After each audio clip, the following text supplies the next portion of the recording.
Hello दोस्तों, स्वागत है आप सभी का आज की क्लास में। तो जैसा कि आप लोगों को पता है कि हम लोग इस क्लास में करते हैं आपके सीटीटी एग्ज़ाम के ईवीएस सेक्शन में पूछे जाने वाले इंपॉर्टेंट क्वेश्चन को, जिसमें हमारी 3 क्लासेस हो चुकी हैं। अगर आप लोगों ने उन क्लास को नहीं देखा है तो उन क्लास को जरूर देख लीजिएगा, क्योंकि वो क्लासेस आप लोगों के लिए बहुत ज़्यादा इंपॉर्टेंट रहने वाली हैं।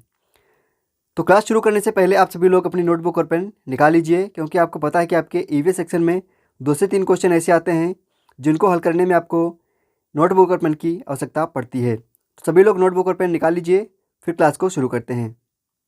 सभी लोग एक बार वीडियो को लाइक कर दीजिए और अपने उन दोस्तों के पास में शेयर कर दीजिए जो सीटीटी एग्ज़ाम की तैयारी कर रहे हों। सभी लोग एक बार वीडियो को लाइक कर दीजिए, फिर क्लास को शुरू किया जाए। तो चलिए देखते हैं आज का पहला क्वेश्चन। पहला क्वेश्चन है हमारा, खमीरीकरण एक परिवर्तन की क्रिया है। ऑप्शन नंबर फर्स्ट में लिखा गया है शर्करा को अल्कोहल में बदलने की। ऑप्शन नंबर सेकंड में लिखा गया है खमीर यानी यीस्ट को अल्कोहल में बदलने की। ऑप्शन नंबर थर्ड में लिखा गया है शर्करा को CO2 में बदलने की। और ऑप्शन नंबर फोर्थ में लिखा गया है खमीर को कार्बन डाइऑक्साइड में बदलने की। चलिए क्वेश्चन नंबर फर्स्ट का आंसर दीजिए। तो क्वेश्चन नंबर फर्स्ट का आंसर नंबर फर्स्ट जिसने भी लगाया है उसका बिल्कुल यहाँ पे सही हो जाता है। शर्करा को अल्कोहल में बदलने की जो प्रक्रिया होती है उसे खमीरीकरण की प्रक्रिया कहते हैं। आगे इसके बारे में लिखा गया है, हम लोग देख लेते हैं। लिखा गया है सूक्ष्म जीव विभिन्न कार्यों में उपयोग किए जाते हैं। इनका उपयोग दही, ब्रेड एवं केक बनाने में किया जाता है। प्राचीन काल से ही सूक्ष्म जीवों का उपयोग अल्कोहल बनाने में किया जाता था। तो यहाँ पे आप लोग उसके बारे में देख सकते हैं। नेक्स्ट क्वेश्चन है हमारा क्वेश्चन नंबर 2। अब इस क्वेश्चन में आप लोगों को नोटबुक और पेन की आवश्यकता पड़ने वाली है, इसीलिए मैंने आपसे शुरुआत में ही कहा था कि आप लोग नोटबुक और पेन लेकर बैठा कीजिए। क्वेश्चन लिखा गया है आपका घर X पर स्थित है और बुक शॉप Y पर स्थित है। यद्यपि आपका घर बाजार के ठीक सामने है, बीच में व्यस्त राजमार्ग है जिस पर रोधक या बैरियर लगे हुए हैं, के कारण आप सीधे नहीं जा सकते हैं। आप पहले ठीक उत्तर में 100 मीटर जाते हैं, फिर ठीक पश्चिम में 50 मीटर लंबा जेब्रा क्रॉसिंग पार करते हैं और अंत में ठीक दक्षिण में 150 मीटर दूरी तय कर वाई पर स्थित बुक शॉप पहुँचते हैं। वाई पर बुक शॉप के सापेक्ष एक्स पर आपके घर की दिशा क्या होगी?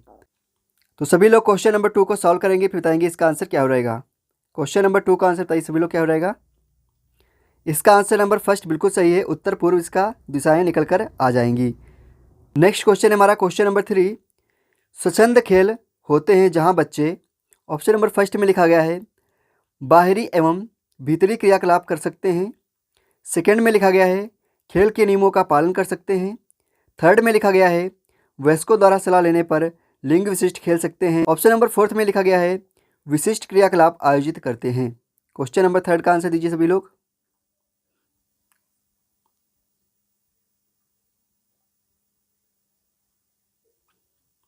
तो क्वेश्चन नंबर थर्ड का ऑप्शन नंबर फर्स्ट जिसने भी लगाया था उसका यहाँ पे सही हो जाता है।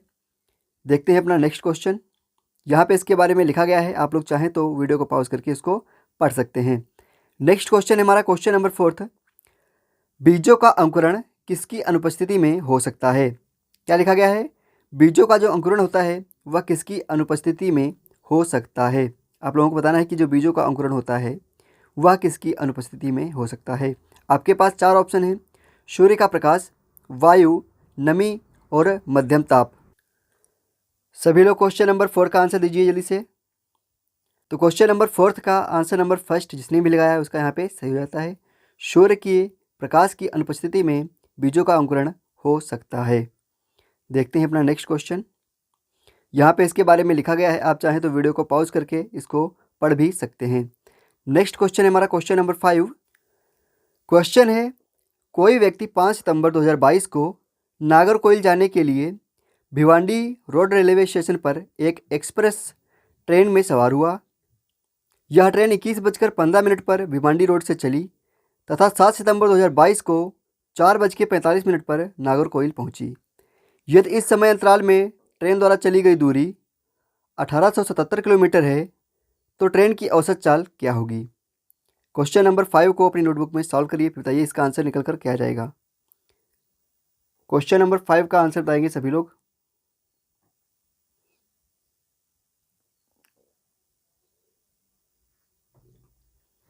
तो क्वेश्चन नंबर 5 का आंसर जिसने 4 लगाया उसका बिल्कुल सही हो जाता है 59 किलोमीटर प्रति घंटे। क्या हो जाएगा? 59 किलोमीटर प्रति घंटे।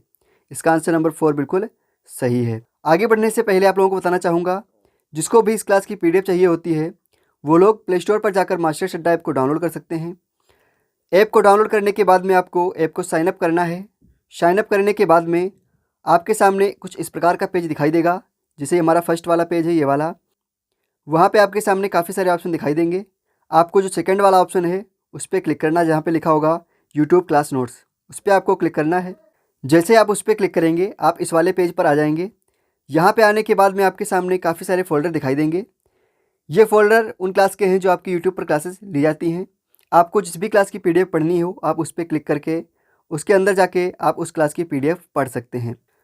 जब भी आप PDF पे क्लिक करेंगे तो आपके सामने 2 बटन दिखाई देंगी। एक होगी रीड PDF की बटन और दूसरी होगी ओपन वीडियो की बटन, जहाँ पर क्लिक करके आप वीडियो भी देख सकते हैं और उससे रिलेटेड PDF भी पढ़ सकते हैं। तो ये थी एक छोटी सी इन्फॉर्मेशन जिनको PDF चाहिए होती है उनके लिए। आगे देखते हैं अपना नेक्स्ट क्वेश्चन। नेक्स्ट क्वेश्चन है हमारा क्वेश्चन नंबर 6। पाश्चुरीकृत दूध को लगभग 1.5 डिग्री तक गर्म किया जाता है, फिर अचानक अति ठंडा करके भंडारण किया जाता है। अब आपको बताना है कि पाश्चुरीकृत जो दूध होता है उसको कितने सेकंड के लिए कितने सेंटीग्रेड पर गर्म किया जाता है। सभी लोग क्वेश्चन नंबर 6 का आंसर देंगे। पाश्चुरीकृत जो दूध होता है उसको कितने सेकंड के लिए कितने सेंटीग्रेड पर गर्म किया जाता है। क्वेश्चन नंबर 6 का आंसर दीजिए सभी लोग। तो क्वेश्चन नंबर 6 का आंसर नंबर 4 जिसने भी लगाया उसका बिल्कुल सही होता है 15 से 30 सेकंड के लिए 70 सेंटीग्रेड पर गर्म करके अचानक ठंडा कर दिया जाता है। इसका आंसर नंबर 4 बिल्कुल सही है। इसके बारे में डिटेल में यहाँ पे लिखा गया है, आप पढ़ भी सकते हैं। लिखा गया है पाश्चुरीकृत दूध को बिना उबाले इस्तेमाल किया जा सकता है क्योंकि यह सूक्ष्म जीवों से मुक्त होता है। इसके लिए दूध को 70 डिग्री सेंटीग्रेड पर 15 से 30 सेकंड के लिए गर्म करते हैं, फिर एकाएक ठंडा कर उसका भंडारण कर लेते हैं। ऐसा करने से सूक्ष्म जीवों की वृद्धि रुक जाती है। इस प्रक्रिया की खोज लुई पाश्चर नामक वैज्ञानिक ने की थी, इसीलिए इसे पाश्चुरीकरण विधि कहते हैं। तो यहाँ पे आप इसके बारे में डिटेल में पढ़ सकते हैं। हमारा नेक्स्ट क्वेश्चन है क्वेश्चन नंबर 7। भौतिक विशेषताओं के आधार पर कद्दू के पौधे को किसमें वर्गीकृत किया जा सकता है। आपके सामने 4 ऑप्शन हैं। ऑप्शन नंबर फर्स्ट है आरोही लता में, सेकेंड है झाड़ी में, थर्ड है विसर्पी लता, यहाँ पे विसर्पी होगा, और फोर्थ है शाक में। चलिए क्वेश्चन नंबर 7 का आंसर दीजिए। क्वेश्चन नंबर 7 का आंसर नंबर 3 जिसने भी लगाया उसका बिल्कुल सही होता है विसर्पी लता में वर्गीकृत किया जा सकता है। इसके बारे में आप डिटेल में यहाँ पर पढ़ भी सकते हैं। लिखा गया है कमज़ोर तने वाले पौधे सीधे खड़े नहीं हो सकते और ये भूमि पर फैल जाते हैं, इन्हें विसर्पी लता कहते हैं। क्या बोलते हैं? इन्हें विसर्पी लता कहते हैं। जैसे क्या हो गया, जैसे हमारा कद्दू हो गया है ना, हमारे कद्दू भी इसी श्रेणी में आता है जो सीधे खड़ा नहीं हो सकता है और भूमि पर फैल जाता है। जबकि कुछ पौधे सहायता से ऊपर चढ़ जाते हैं, ऐसे पौधे आरोही कहलाते हैं। ये शाक, झाड़ी और पेड़ों से भिन्न होते हैं। नेक्स्ट क्वेश्चन है हमारा क्वेश्चन नंबर 8। उंगलियों से छूकर एवं महसूस करने की क्रिया का प्रयोग उन लोगों द्वारा किया जाता है जो। अब आप लोगों को बताना है उंगलियों से छूकर एवं महसूस करके जो पढ़ने की क्रिया होती है वह किसके द्वारा प्रयोग की जाती है।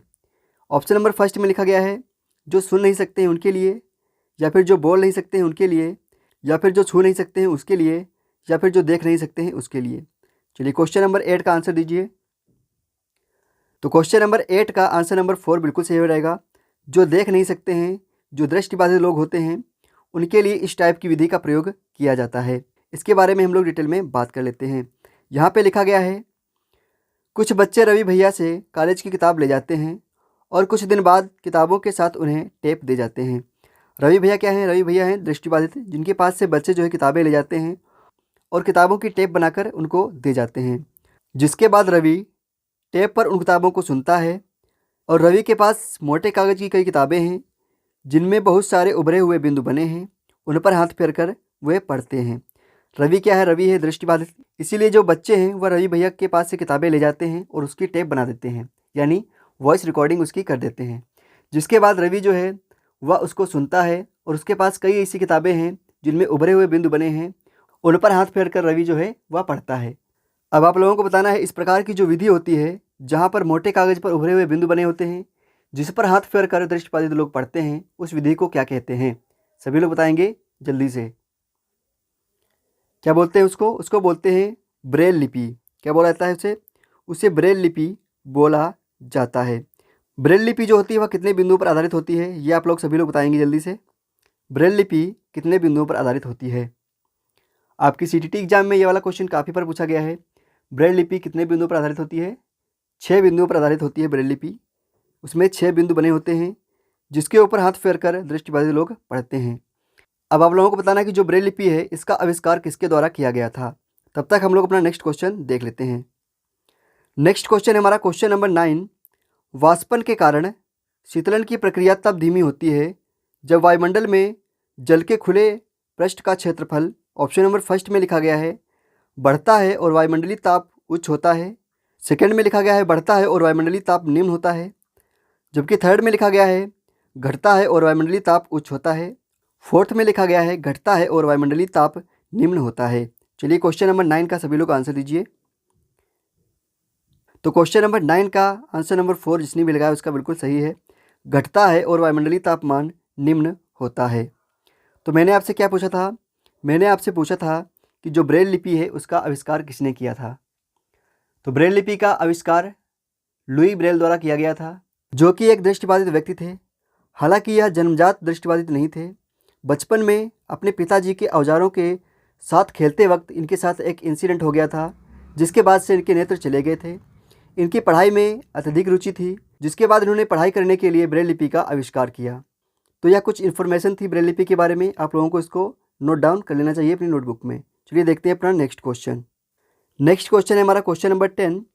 बुंदेलखंड क्षेत्र की फुर्तीली नृत्य शैली है। ऑप्शन नंबर फर्स्ट है श्वांग, सेकंड है मटकी, थर्ड है भगोरिया और फोर्थ है लावणी। चलिए क्वेश्चन नंबर 10 का आंसर दीजिए।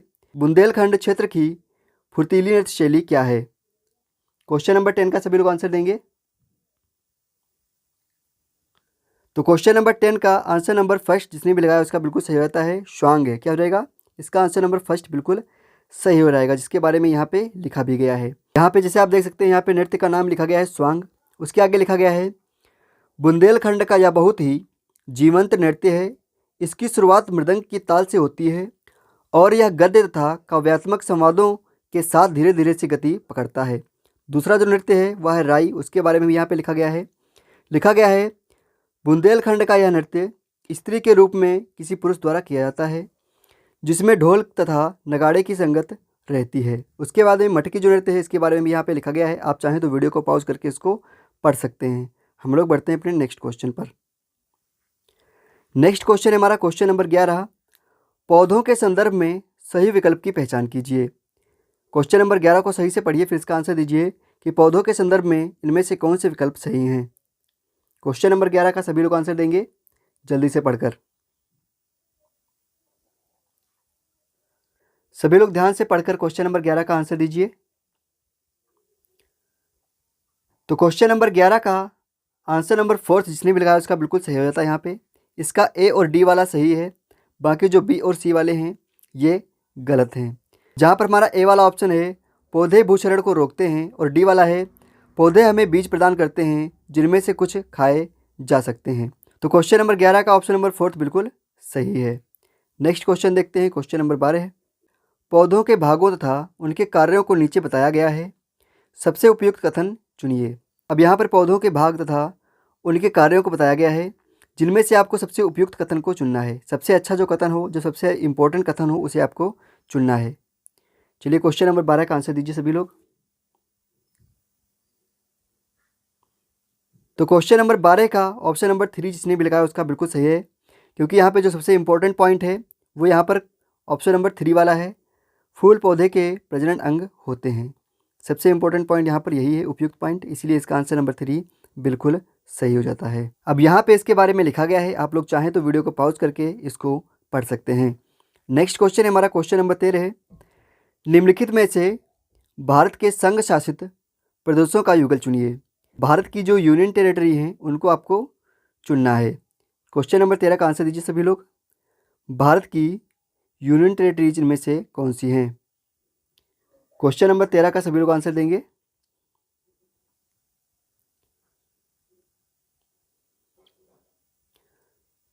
इसका आंसर सभी को पता होना चाहिए था। क्या हो रहेगा इसका आंसर? इसका आंसर नंबर 3 बिल्कुल सही हो रहेगा।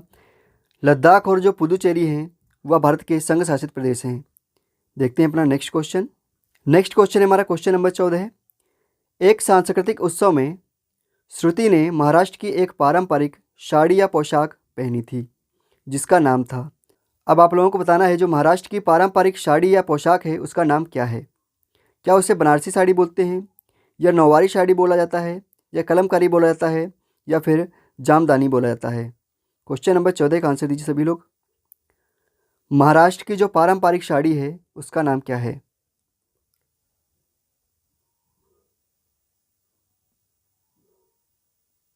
तो क्वेश्चन नंबर 14 का ऑप्शन नंबर सेकेंड जिसने भी लगाया उसका यहाँ पे बिल्कुल सही हो जाता है। देखते हैं इसके बारे में डिटेल में लिखा गया है यहाँ पे, इसको भी हम लोग एक बार देख लेते हैं। तो यहाँ पे लिखा गया है, पारंपरिक रूप से महाराष्ट्र की महिलाएं 9 गज की साड़ी पहनती हैं जिसे नवारी अथवा नौवारी कहा जाता है। साड़ी पहनने का तरीका उत्तर भारत की साड़ी पहनने के तरीके से भिन्न होता है। तो यहाँ इमेज में आप देख पा रहे होंगे, यहाँ पे एक स्त्री है जिसने महाराष्ट्र की पारंपरिक साड़ी नौवारी पहन रखी है। इसके पहनने का तरीका भी कुछ अलग ही होता है। नेक्स्ट क्वेश्चन है हमारा क्वेश्चन नंबर 15 है। बाल विवाह निषेध अधिनियम 2006 के अनुसार भारत में विवाह की न्यूनतम आयु क्या है? ऑप्शन नंबर फर्स्ट में लिखा गया है, लड़कों के लिए 18 वर्ष तथा लड़कियों के लिए 18 वर्ष। सेकेंड में लिखा गया है, लड़कियों के लिए 18 वर्ष तथा लड़कों के लिए 21 वर्ष। थर्ड में लिखा गया है, लड़कों के लिए 21 वर्ष तथा लड़कियों के लिए 21 वर्ष। और फोर्थ में लिखा गया है, लड़कियों के लिए 21 वर्ष तथा लड़कों के लिए 25 वर्ष। क्वेश्चन नंबर 15 का सभी लोग आंसर देंगे। बहुत ही सिंपल सा क्वेश्चन था। क्या रहेगा इसका आंसर? इसका आंसर नंबर 2 बिल्कुल सही हो रहेगा। लड़कियों के लिए 18 वर्ष तथा लड़कों के लिए 21 वर्ष इसकी आयु रखी गई है। आप लोग चाहें तो यहाँ पर पढ़ भी सकते हैं। यहाँ पे लिखा गया है, बच्चों की पढ़ाई बीच में छूटने और बाल विवाह कानून जो यह बताता है कि लड़की की शादी की आयु कम से कम 18 वर्ष और लड़के की आयु 21 वर्ष होनी चाहिए। ठीक है, यहाँ पे आप देख भी पा रहे होंगे, यहाँ पे इसके बारे में लिखा गया है। अब आप लोगों को बताना है कि आज के 15 जो क्वेश्चन थे इसमें से आप लोगों के कितने क्वेश्चन सही हुए हैं। सभी लोग एक बार लिखकर बताएंगे कि आपके 15 क्वेश्चन में से कितने क्वेश्चन सही हुए हैं। सभी लोग नीचे बताएंगे कि आपके 15 क्वेश्चन में से कितने क्वेश्चन सही हुए हैं। क्लास की PDF कहाँ से मिलेगी आपको बता दिया गया है। आप लोगों को प्ले स्टोर से मास्टर्स अड्डा ऐप को डाउनलोड करना है। वहाँ पे आप लोगों को सारी क्लास की PDF देखने को मिल जाएंगी। उम्मीद है आप लोगों को आज की वीडियो अच्छी लगी होगी। अगर आप लोगों को आज की वीडियो अच्छी लगी है तो वीडियो को लाइक करने के साथ साथ अपने उन दोस्तों के पास में वीडियो को ज़रूर शेयर करिएगा जो CTT एग्ज़ाम की तैयारी कर रहे हों। मिलते हैं आप लोगों को नेक्स्ट वीडियो में, तब तक के लिए जय हिंद और जय भारत।